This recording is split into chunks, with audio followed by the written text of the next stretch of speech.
Now children, in this video we will study Dalton's law of partial pressure. Some books write Dalton's law, some write as Dalton's law of partial pressure because Dalton's gave law for partial pressure.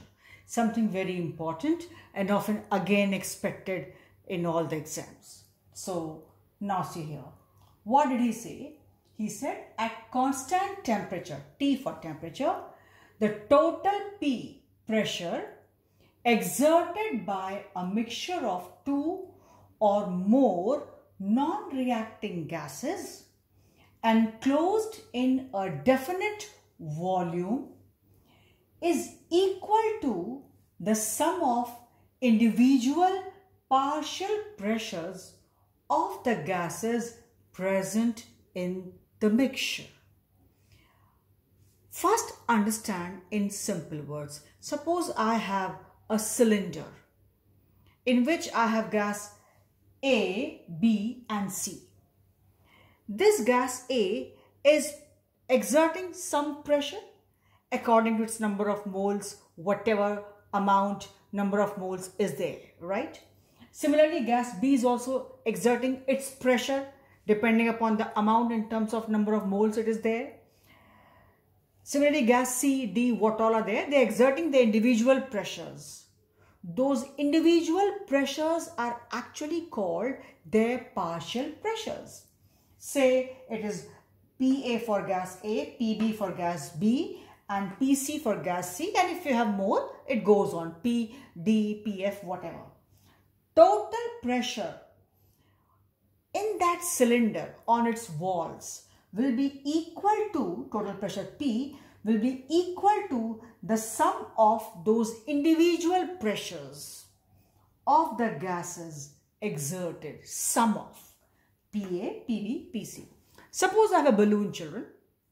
I filled gas H2 there, gas A, gas B, gas C. I filled 10 moles of this, 20 moles of this and 30 moles of gas this. A, B, C, 10 moles, 20 moles, 30 moles.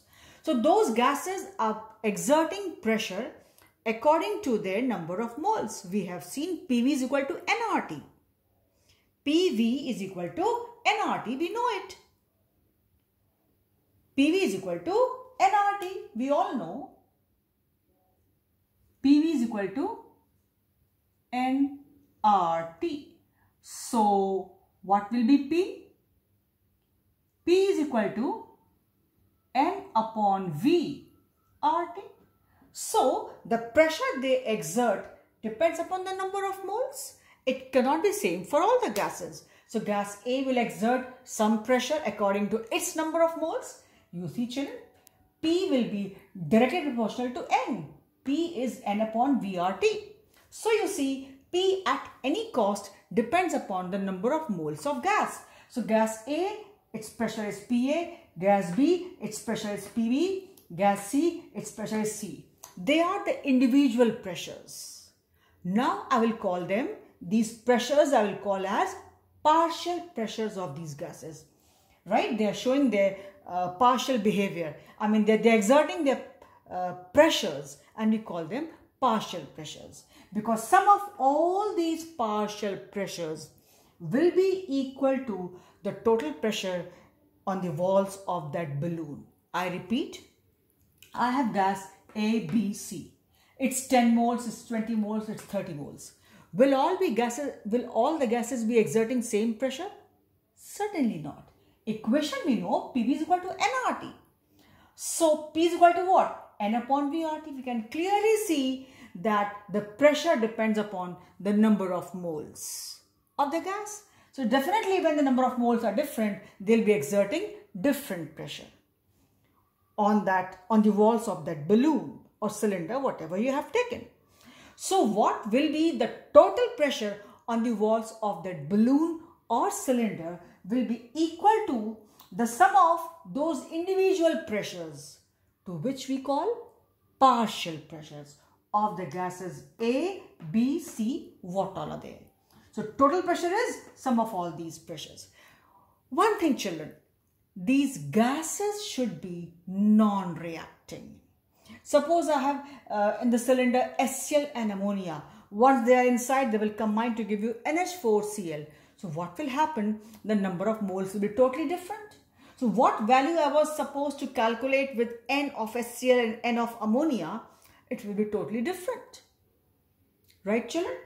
So P is equal to, the gases should be non-reacting. So again, I first tell you, at constant temperature, at any constant temperature, the total pressure, total P, exerted by a mixture of 2, 3 gases, 4 gases, whatever you have, or more, but non-reacting gases, enclosed in a definite volume, its cylinder, its balloon, whatever, is equal to the sum of individual partial pressures, Pa, Pb, Pc, of the gases present in the mixture. Now, what is this partial pressure equal to? This partial pressure, suppose I want to calculate for gas A. This partial pressure, Pa, will be equal to the total pressure multiplied by its mole fraction. What all total pressure I have, that should be given to me. Total pressure, if we multiply by the mole fraction, will be giving us the value of its partial pressure. Got it? Partial pressure is equal to the product of total pressure and the mole fraction of that gas component. So, and this I think, okay, you have not done right now.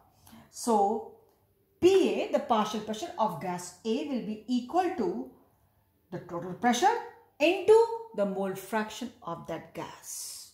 Suppose they give us total pressure and they ask us, suppose this is given to you and they are asking any value of here. So what?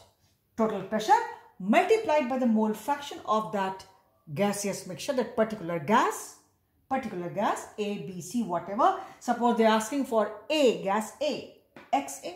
Had it been the partial pressure of gas B, it would have been XB. If it was the partial pressure of gas C, it would have been XC. So partial pressure of gas A is equal to the total pressure into mole fraction of that gas.